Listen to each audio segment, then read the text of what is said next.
empathetic. So when somebody is communicating their emotions and feelings to you, be sympathetic, be empathetic, and just recognize and acknowledge the other person's feelings and emotions.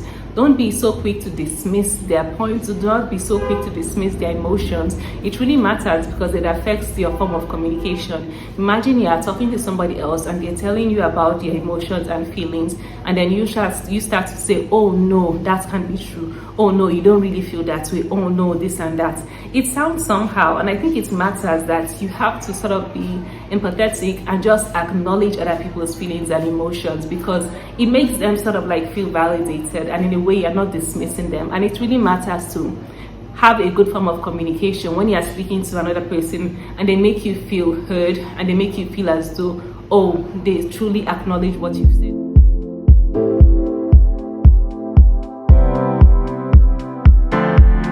Because you know that. Welcome back to my channel. My name is Isioma Nanye, and for today I'm talking about how do you develop your communication skills. I've been in the communication field for around 8 years now, like 7 to 8 years now. I graduated with a degree in English, literature, and minors in journalism and women's studies. I've worked as like a media relations coordinator for a non-profit. I've worked with a media organization as their social media officer, online news editor. I've contributed articles to publications, and I still write on Medium and LinkedIn, and I've worked as like a social media officer with a non-profit organization. And you know, just for fun, I like to be creative. I write on Medium and LinkedIn, and I also create content on social media, Instagram, you know, TikTok and YouTube. So I just love the field of communications, and that's, you know, that's my field. That's what I want to focus on. And if you want to develop your communication skills, I have a few pointers, I have a few tips that I can provide to you based on what I've been learning so far, you know, in my 7 to 8 years in the field of communications. So number one is that if you want to develop your communication skills, one thing you have to do is that you have to really pay attention to people. You have to really be a good listener, which is something that I thought I was good at, but no, this is a skill that I need to continuously work on to improve. Because sometimes, you know, when you're speaking to somebody else, yeah, they are talking and it seems as though you're listening, but sometimes you're just waiting for them to finish speaking and then you get your own point across. But it's really important to be listening, actively listening to the other person speaking. And this really matters, especially when it comes to, like, I'm a journalism minor, right? So when I interview people, like, I've done interviews on social media, and I've also done interviews in my like organization for articles for the newsletter and things like that.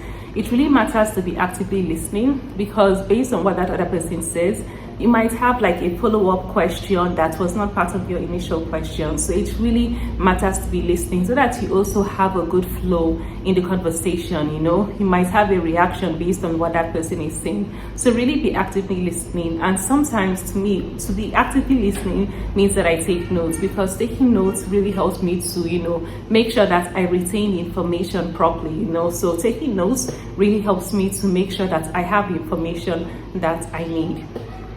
Now, secondly, in addition to be actively listening, another skill that I really learned and continue to develop is really to not interrupt the other person speaking.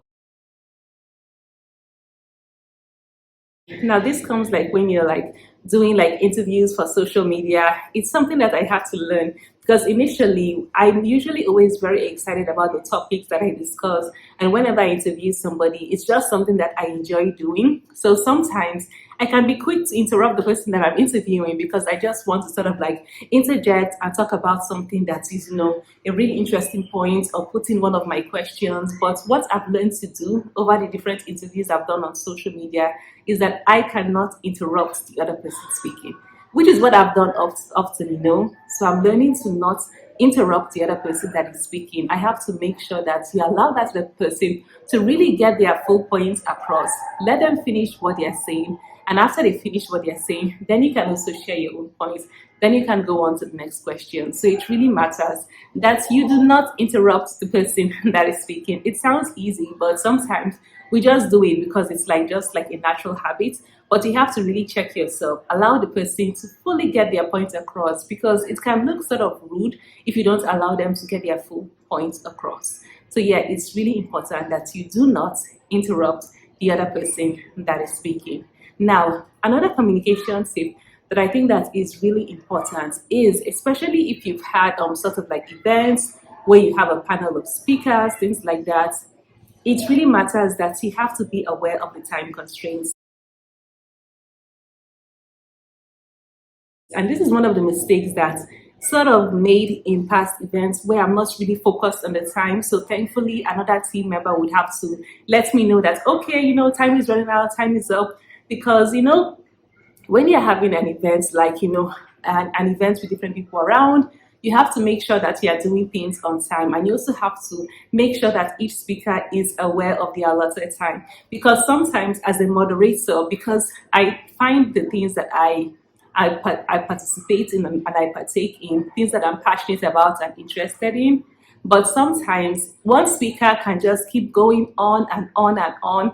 And sometimes they can go on a tangent. And in the past, I've just made the mistake of not knowing how to really just interject and tell the other speaker that, oh, we are running out of time, because sometimes I feel like it can be rude and I don't know at what point I'm supposed to be like, okay, let's hear somebody else's other point. But it really matters that you have to know when to sort of interrupt. That is the right point to interrupt. When somebody has gone on much longer than the time that is allotted to them, or when they go in a tangent, then you let them know, okay, what you have to say is interesting, but we are running out of time. What you have to say is a great point, but let's hear the other speakers. It's something that I've learned to do, because initially I would feel like very awkward, and also I just don't want to be rude. So sometimes I would just like wait for the other person to speak, and they would go on much longer than expected. And unfortunately, not everybody who was invited to speak would get their chance of speaking. So really truly be aware of the time constraints when communicating to other people.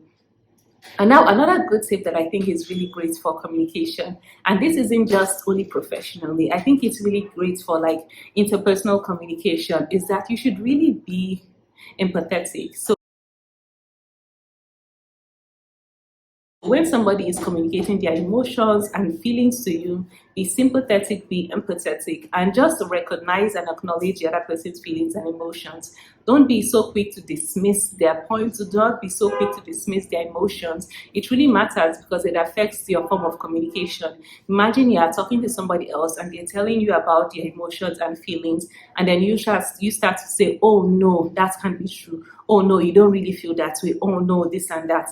It sounds somehow, and I think it matters that you have to sort of be empathetic and just acknowledge other people's feelings and emotions, because it makes them sort of like feel validated, and in a way you're not dismissing them. And it really matters to have a good form of communication when you're speaking to another person and they make you feel heard, and they make you feel as though, oh, they truly acknowledge what you've said, whether they agree with it or not. But just the fact that you can say, okay, I understand that you're feeling so and so, this is also how I feel. I think that's just a really great tip and skill for like communication. And lastly, another point that you should be aware of when communicating with other people, I think, is just to really be aware of the energy, tone that you bring into the conversation. Because me personally, I feed off other people's energy, and I'm very aware when I'm in an environment and I feel like the energy is negative and it's not right. And once I feel that way, it makes me to become I become very mindful of where I put myself in. Because if I'm in certain places where I feel like the vibe is not good, people are not welcoming, they're not accepting, the energy is negative, like I wouldn't want to be there, because it is draining me, it is making me feel sad. So I feel like when you're communicating with other people, you have to be aware of the energy that you're giving to somebody else. This is not to say that you can't have off days, you can't have days where you feel sad, you can't have days where you're not feeling your best. But I think in general, like, think about the first impression you're making, and also think about the impression that other people have of you. Are you somebody that brings positive energy towards the room? When you're speaking to somebody, is your tone something that people feel like is welcoming, is receptive, or are you aggressive? Are you somebody that feels as though you're like ready to attack somebody in your speech, or people don't feel like they can be comfortable around you? So you have to just make sure that you carry positive energy. Like I said, life happens, so sometimes you won't always feel positive, but I think to be mindful sometimes and aware of the energy and tone you carry, and not just in professional settings, just in settings in general. Like, I think we like to be around other people who carry good energy because it just leaves us feeling more positive and more comfortable. But like I said, there are days when you don't feel good, and it's okay. There are certain people that you should be able to communicate that, okay, I don't feel good. And hello, we are all human beings. We are all going to have days when we don't feel good because life happens.